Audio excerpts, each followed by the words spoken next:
Hello to all of you, welcome to my channel Disha computer shorthand classes. कैसे हैं आप लोग? Hope आप सभी लोग फिट एंड फाइन होंगे और थोड़ा बहुत टाइम अपनी शॉर्ट हैंड की प्रैक्टिस को भी दे ही रहे होंगे, बिकॉज वो बहुत जरूरी होता है। कंटिन्यूटी बहुत जरूरी है आपकी प्रैक्टिस के लिए।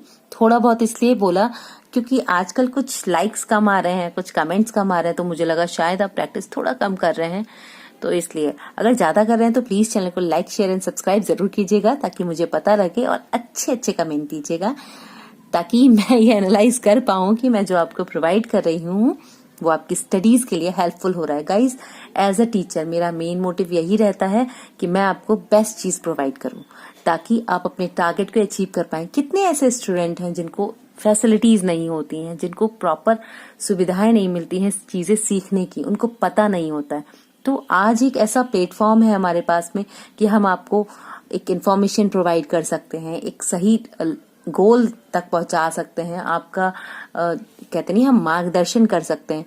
तो बस मेरा यही मोटिव है कि आप अपने जिस टारगेट में भी हो आप उसको ऑनेस्टली रन करें और उस पे सक्सेस हो, क्योंकि सक्सेस ही में कहते नहीं हम मूल मंत्र होता है हमारे जीवन का। हम कुछ भी काम करें एक पॉइंट ऑफ व्यू रहता है। हाँ, फेलियर्स भी होते हैं, बट कई बार हमारे फेलियर्स हमें हमारे भविष्य में आगे बढ़ने के लिए बहुत हेल्प करते हैं। तो ये जरूरी है कि आप जो भी चीजें करें उनको पेशेंस के साथ करें और उनको फुल हार्टेडली करें। अगर आपका दिमाग सिर्फ सुन के करने के लिए होता है ना, तो वो काम सक्सेसफुल नहीं होता जब तक कि आपकी इनर सोल आपको मोटिवेट नहीं करती कि you have to do that. जिस दिन अंदर से आवाज आती है ना, उस दिन सारे काम खुद ही खुद हो जाते हैं। तो उसकी कोशिश कीजिए, उसको सुनिए और आगे बढ़िए। तो चलिए आज हम उपसर्ग पार्ट 2 पे वर्क करेंगे। बेसिकली फर्स्ट पार्ट में आपके लिए अपलोड कर चुकी हूँ। This one is a second series of your session. तो आज हम देखते हैं कि इन चीजों से, इन शब्दों से हम नए शब्द कैसे बनाएंगे। थोड़ा सा एक आउटलुक दे देती हूँ आपको उपसर्ग का। जिस तरह से हमने प्रत्यय पे काम किया था, वहां पर हमने क्या किया था कि कुछ शब्दों को शब्दों के लास्ट में जोड़ देने पर उनसे नए शब्द बनाए थे। उसी तरह से उपसर्ग उसका अपोजिट होता है। वहां हम लास्ट में जोड़ते हैं, उपसर्ग शब्दों के शुरू में जोड़ते हैं। जैसे कि यहाँ पर लिखा है आ, तो आ एक वॉबल है अगर मैं कहूं तो इससे आमरण बना, आजीवन बना, आकर्षण बना, आयोजन बना, और एक शब्द बना आक्लांत। तो इस तरह के शब्द हमने उपसर्ग के थ्रू बनाए। आप जनरल भी लिखते हैं, ठीक है, बट यहाँ पर इनको बताया गया है कि किस तरह के उपसर्ग प्रत्यय होते हैं। अगर आपका हिंदी का सेक्शन स्ट्रांग है तो आप अच्छे से समझ सकते हैं कि इनका ग्रामेटिकल पोर्शन में कितना बड़ा रोल होता है। और अगर मैं शॉर्ट हैंड की बात करूं तो शॉर्ट हैंड में आपके वर्ड्स को शॉर्ट करने, उनको जल्दी पढ़ने और समझने में बहुत बड़ा पार्ट होता है इन उपसर्ग और प्रत्ययों का। ठीक है, तो चलिए देखते हैं आज के ये किस तरह से काम करना है हमें इन पे। तो जो पहला वर्ड है दैट इज आ, और आ कैसे बनाएंगे हम? चूंकि आ एक साउंड है, एक स्वर है, तो इसके लिए एक छोटा सा स्वर ही लगाएंगे हम, इस तरह से एक डैश।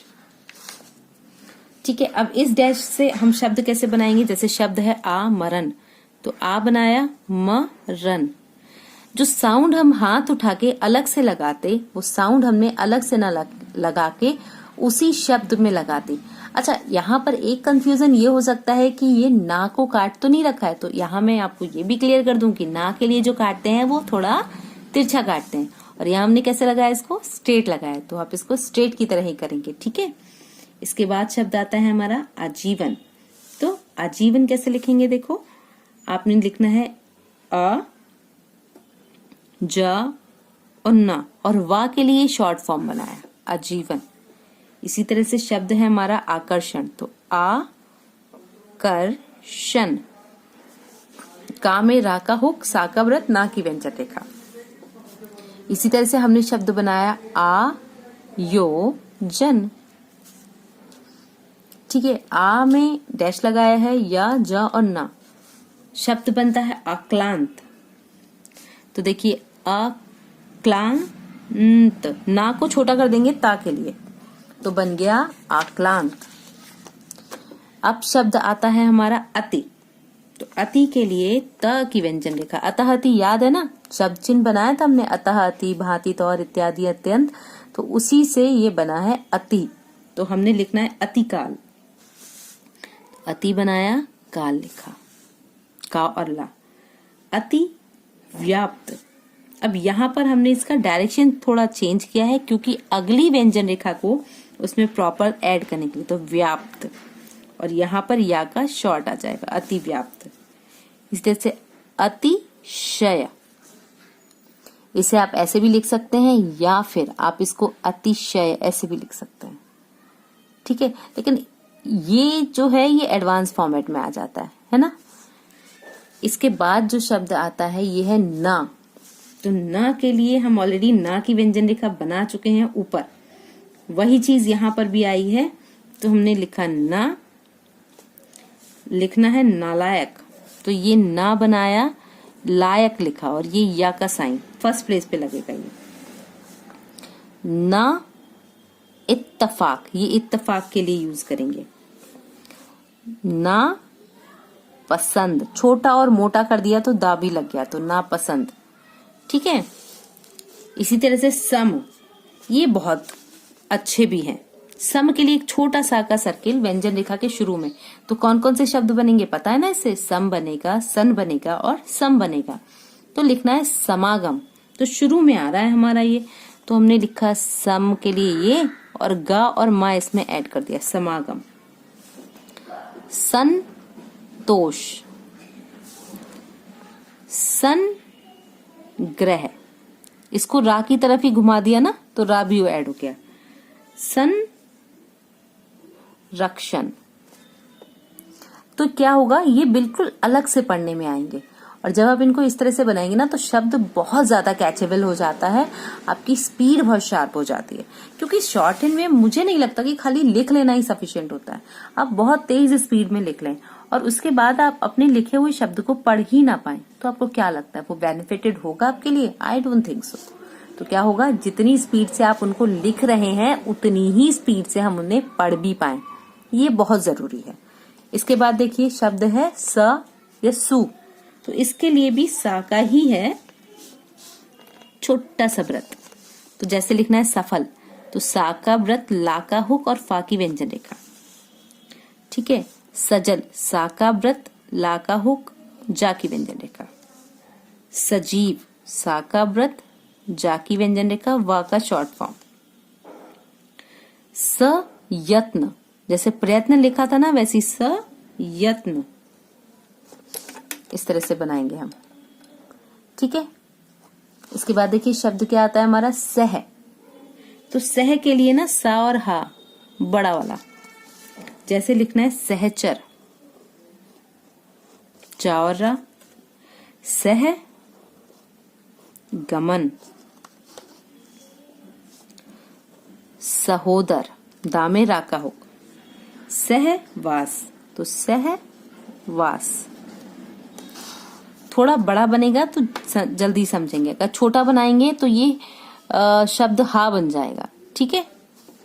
इसी तरह से है सत, तो सत के लिए भी हम क्या करेंगे, डिपेंड करता है, सत और सज दो चीजें हम यूज करते हैं। तो यहाँ पर अब जैसे सत लिखना है तो इसको सा और ता से भी ले सकते हैं, सा और जा से भी ले सकते हैं, ठीक है। तो जैसे सज्जन लिखना है तो ता साइलेंट, सज्जन। सत्कर्म, सतगुरु, तो ये ऊ की साउंड हम यहाँ पर डिफाइन कर देंगे। इसके बाद है समित्र, तो समित्र, ता का जो त्रा वाला होता है ना हमारा चाप बड़ा वाला, वो लगाएंगे हम यहाँ पर। इसके बाद आता है स्वा, तो स्वा के लिए स्वा का व्रत ही यूज करते हैं, तो लिखना है स्वा कुल, स्वदेश, स्वचरित। इसी तरह से शब्द आता है दुष, तो जैसे दा और सा बनाएंगे, लिखना है दुष्कर्म, तो इसको थोड़ा सा बाहर निकाला, कर्म ऐड कर दिया। ऐसे लिखना है दुष्प्राय, तो दुष्प्राय, दुष्चरित, इस तरह से ये शब्द बनेंगे। तो अब आप इनको देखिए, इन सारे शब्दों को प्रैक्टिस में लीजिए, और सबसे ज्यादा प्रैक्टिस में लेने की चीज होती है ये जो सिंबल्स हम बताते हैं, ठीक है। क्योंकि ये वर्ड्स तो लिमिटेड हैं, आप जब हिंदी की बुक में देखेंगे तो आपको मल्टीपल वर्ड्स मिलेंगे। तो अगर हमने ये याद कर लिए, ये समझ लिए, तो ये जितने भी नए वर्ड्स बन रहे हैं इनको हम इजीली बना पाएंगे, समझ पाएंगे। तो कोशिश कीजिए कि बहुत अच्छे से कंसेप्ट क्लियर हो ताकि आप इन्हें बना पाएं, समझ पाएं और कर पाएं। तब तक के लिए नए वीडियो का वेट कीजिए, क्योंकि ये भी 3 सीरीज में बनेगा। 2 सीरीज आपके लिए अपलोड हो जाएंगी, मतलब सेकंड वन ये है जो मैंने बनाई है अभी, और थर्ड वन जल्दी ही आपको मिलेगी। तब तक के लिए वीडियोस को देखते रहिए, चैनल को लाइक शेयर सब्सक्राइब कीजिए। अगर आपने नहीं किया है तो, और कर लिया है तो very much thank you for that. किसी भी तरह की कोई प्रॉब्लम होती है, कोई कंफ्यूजन होता है तो आप कमेंट बॉक्स में लिखिए, मैं उसका सोल्यूशन आपको प्रोवाइड करूंगी। हमारा टेलीग्राम ग्रुप ज्वाइन कीजिए गाइज, जहां पर हम आपको पीडीएफ प्रूफ से अवेलेबल कराते हैं और कोशिश करते हैं कि आपको शॉर्ट हैंड से रिलेटेड फुल सपोर्ट लें। एंड गाइज एक चीज भी मैं आपसे कहूंगी, प्लीज अगर आप, वैसे मैंने अपना व्हाट्सएप नंबर नहीं दिया है बट कुछ स्टूडेंट्स ने फाइंड आउट किया हुआ है, तो अगर आप व्हाट्सएप पे मुझे टच करते हैं, ठीक है, तो प्लीज कोई भी अगर कुछ पूछना है तो आप एजुकेशन से रिलेटेड पूछिए, मुझे अच्छा लगेगा। क्योंकि मेरा मोटिव यही है कि मैं आपको एक अच्छी हेल्दी एनवायरनमेंट स्टडीज प्रोवाइड करूं। एज अ टीचर यही चाहूंगी कि अपने गोल में सक्सेस हो, टारगेट को अचीव करें और एक सक्सेसफुल पर्सन बने अपनी लाइफ में। तब तक के लिए चैनल को देखते रहिए, वीडियो को देखते रहिए। Thank you.